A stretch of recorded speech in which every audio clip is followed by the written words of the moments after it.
दोस्तों, ईरान अमेरिकी राष्ट्रपति डोनाल्ड ट्रंप की धमकी से नहीं डर रहा है, उल्टा इजराइल में तबाही मचा रहा है, मिसाइलों की बरसात कर रहा है और अब तो ईरान ने प्लान बी भी तैयार कर लिया है। ऐसा लग रहा है जैसे ईरान ने इजराइल के लिए नर्क का दरवाजा खोल दिया है। उधर डोनाल्ड ट्रंप ईरान पर दबाव बनाने की कोशिश कर रहे हैं, धमकी दे रहे हैं, लेकिन ईरान धमकी से डर नहीं रहा है। जिस तरह से ईरान ने इजराइल के तेल अवीव और हाइफा में कोहराम मचाया है, उससे बेंजामिन नेतन्याहू बौखला गए हैं। ट्रंप भी बहुत परेशान है, इतना कि G7 समिट को बीच में छोड़कर भागना पड़ा, क्योंकि उधर ईरान के सुप्रीम लीडर अयातुल्लाह खामेनेई ने साफ कह दिया है कि जंग की शुरुआत इजराइल ने की, लेकिन इसे खत्म ईरान करेगा। दोस्तों, ईरान का प्लान बी क्या है? अपने आप को सुपर पावर कहने वाले ट्रंप कैसे ईरान से डर गए हैं और अब ईरान ने इजराइल में कहां तबाही मचाई है, सारे चैप्टर आपके सामने खोलूंगी और इसी पर विस्तार से बात करूंगी। नमस्कार, मैं हूं शिवानी पांडे और आप मेरे साथ देख रहे हैं 4 PM न्यूज नेटवर्क।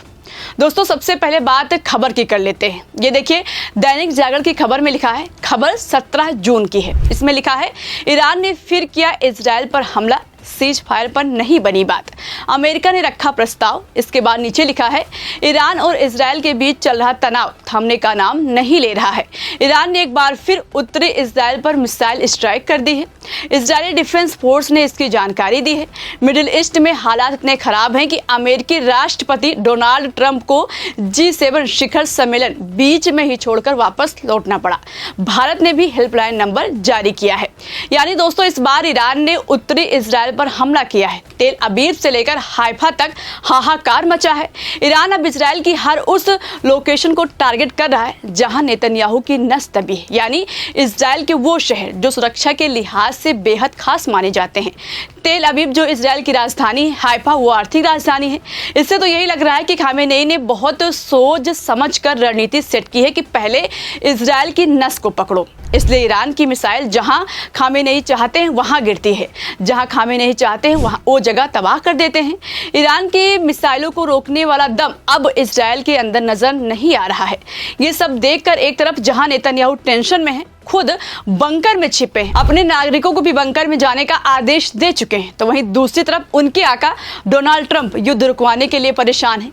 यहां तक कि वो G7 समिट में शामिल होने के लिए कनाडा तो जरूर गए, लेकिन उनके मन में अंदर ही अंदर डर था कि कहीं ईरान और इजराइल जंग और भयानक स्थिति में ना पहुंच जाए। दोस्तों, भाग खड़े हुए, यानी G7 समिट को बीच में ही छोड़कर वापस व्हाइट हाउस आ गए। व्हाइट हाउस की तरफ से कहा गया है कि ट्रंप ने ऐसा फैसला मिडिल ईस्ट में तनाव को लेकर लिया है। सवाल है कि उनके समिट में जाने से पहले भी युद्ध चल रहा था, तो फिर गए क्यों और अब बीच में वापस क्यों आ गए? दोस्तों, ऐसा इसलिए क्योंकि ट्रंप इजराइल के समर्थन में अब खुला उतर आए हैं।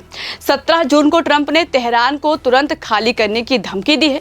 उसने कहा कि ईरान ने न्यूक्लियर डील नहीं की तो हम फोर्डो न्यूक्लियर साइट पर हमला करेंगे, लेकिन इधर ईरान की तरफ से भी कह दिया गया है कि वो धमकी से डरता नहीं है।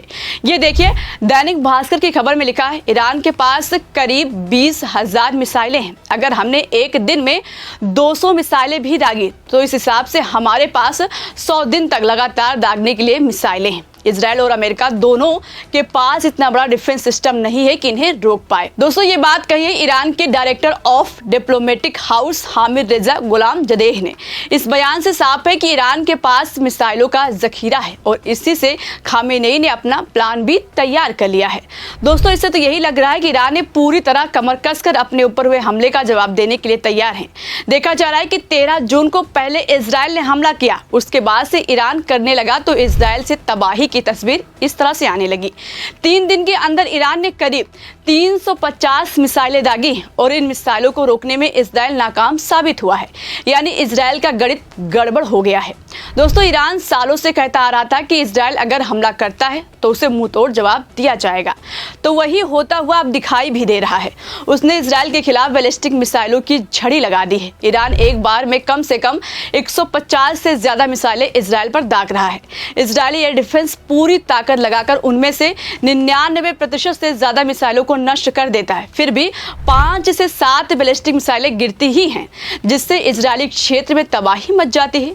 खुलासा तो यहाँ तक हुआ है कि ईरान एक बार में 1000 बैलिस्टिक मिसाइलें दागने की तैयारी में था और अगर वो ऐसा कर पाता तो इजराइल का हाल गाजा जैसा बनने से कोई नहीं रोक पाता, क्योंकि दुनिया का कोई भी एयर डिफेंस सिस्टम एक साथ 1000 बैलिस्टिक मिसाइलों को इंटरसेप्ट नहीं कर सकता है। दोस्तों, ईरान की सैन्य रणनीति का सबसे मजबूत स्तंभ उसकी बैलिस्टिक मिसाइल क्षमता है। पिछले 25 से 30 सालों में ईरान ने अपनी बैलिस्टिक मिसाइल क्षमता को काफी एडवांस किया है। उसके पास अब एडवांस बैलिस्टिक मिसाइलें हैं जिन्हें इंटरसेप्ट करने में इजराइल नाकाम हो रहा है। ईरान ने सालों की मेहनत के बाद सतह से सतह पर मार करने वाली सैकड़ों मिसाइलों का जखीरा इकट्ठा किया है। इसमें शॉर्ट रेंज, मीडियम रेंज और इंटरमीडिएट रेंज मिसाइलें शामिल हैं। फतेह 110, जुल्फिकार, शहाब 3 और खुर्रम शहर जैसी मिसाइलें अब सिर्फ नाम नहीं बल्कि रणनीतिक संदेश बन चुकी हैं। दोस्तों, इस पूरी खबर से तो यही लग रहा है कि ईरान ने 5 दिन में ही इजराइल को ऐसी धूल चटाई कि अमेरिका को युद्ध का ऐलान करने पर मजबूर कर दिया। सोचिए, जो इजराइल गाजा पर पिछले 1.5 साल से हमला कर रहा है, उसको किसी दूसरे देश की जरूरत नहीं पड़ी। उसी इजराइल के बचाव में अमेरिका को उतरना पड़ा, युद्ध का ऐलान करना पड़ा।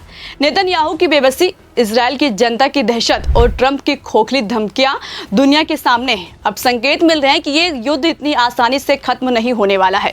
फिलहाल दोस्तों, आप बताइए, आपको क्या लगता है, ये युद्ध कहां तक जाएगा? क्या ईरान के जवाबी हमले से डोनाल्ड ट्रंप और नेतन्याहू बौखला गए हैं? क्या अगर अमेरिका ईरान पर हमला करेगा तो जैसे इजराइल को जवाब दे रहा है वैसे अमेरिका पर भी ईरान भारी पड़ेगा? अपनी राय हमें कमेंट बॉक्स में जरूर बताइएगा। चलते हैं, फिलहाल के लिए इस खबर में इतना ही। आप सभी अपना और अपनों का ख्याल रखिएगा। नमस्कार।